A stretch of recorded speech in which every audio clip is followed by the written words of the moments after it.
Hello friends, I am Dr. Harsha Suryamshi, Assistant Professor from Sri Shivaji Law College, Parbhani, Maharashtra.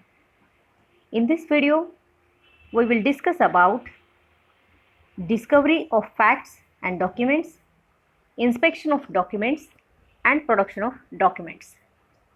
Prior to this, we will discuss examination of parties by the court as per Order 10. What Order 10 speaks now? Order 10 speaks about examination of parties by the court. Rule 1 of Order 10 deals with ascertainment of allegations in pleadings. According to Rule 1, the court shall ascertain from parties to the suit about admissions or denials of opponent. यानी कि court जो है plaintiff से ascertain करेगा कि plaintiff जो है defendant के कौन से कंटेंशंस है, एलिगेशंस है जो वो डिनाई करता है या एडमिट करता है.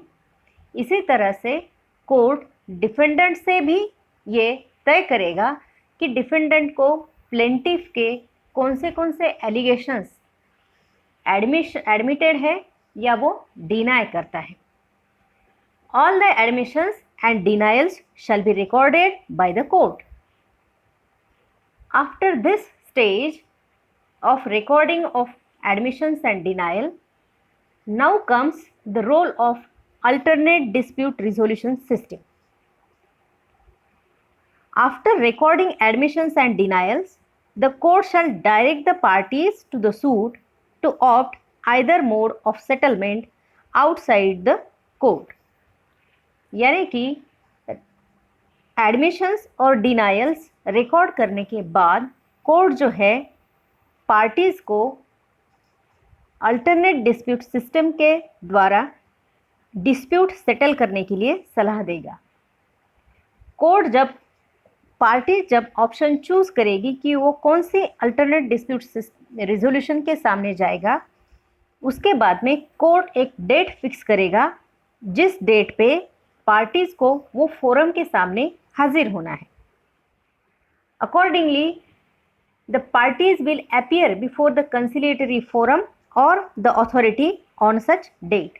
जो डेट दी गई है वो डेट पे पार्टीज जो है एडीआर सिस्टम के सामने जाएगी. अगर एडीआर सिस्टम यानी कि अगर कंसिलिएटरी ऑफिसर या कंसिलिएटर फोरम को लगता है कि पार्टीज का जो डिस्प्यूट है वो डिस्प्यूट एडीआर सिस्टम के सामने नहीं चल सकता है, तो ऐसे सिचुएशन में द कंसिलिएशन ऑफिसर और कंसिलिएशन फोरम जो है वो पार्टीज को वापस कोर्ट के सामने भेजेगा. After this, that is after coming back to the court, according to Rule 2, the court will examine parties or companions of parties. What Rule 2 says? At the first hearing of the suit, the court shall examine the parties orally. Court जो है parties को orally examine करेंगे, जिसके द्वारा court ये स्पष्टीकरण लेगा कि मैटर में कंट्रोवर्सी एग्जैक्टली क्या है. सिमिलरली द कोर्ट में examine orally any person who is able to answer any material question relating to the suit.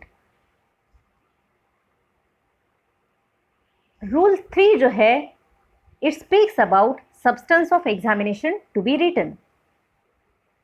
Rule 2 के तहत oral examination जब complete होगा, the judge will record the substance of examination in writing and that will be part of the record of suit. Rule 4 speaks about consequences of refusal or inability of pleader to answer.